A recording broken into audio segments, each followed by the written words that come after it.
Do you know the story? The real biblical story about Jezebel?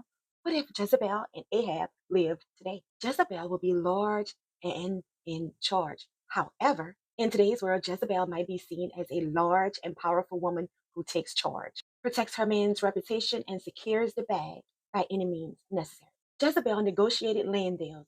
She was politically savvy and fearless, and she protected her husband Ahab's reputation when he cried and sulked and pouted like a baby. Jezebel held deep loyalty to her spiritual beliefs, the worship of Baal, which is Yahweh's brother. In a secular, capitalist society, she'd be labeled as a boss chick, a ride or die wife, or even a strategic queen. But in church spaces, in conservative Black communities, Jezebel would still be hit with the Jezebel stereotype.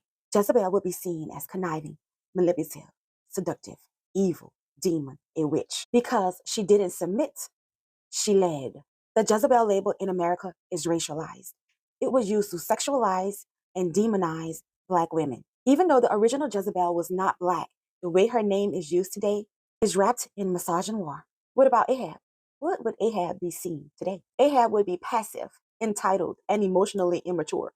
Ahab would be influenced by his wife's strength, by Jezebel's strength, but lack his own backbone. In today's terms, Ahab would be called a beta male by toxic masculinity influencers. Some might say he's a mama's boy that turned to be a burdened husband. Others might say that he's emotionally sensitive and overwhelmed by leadership responsibilities. Let's be real. In today's world, Jezebel would most likely be a CEO, but for sure, she would have her own business or two. Ahab would be a podcast guest on Men Need to Reclaim the Throne. But the Bible doesn't like women like Jezebel.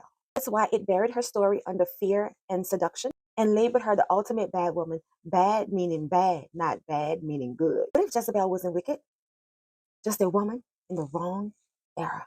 Remember, if you've ever been called Jezebel, you are enough. It's just that Ahab is not.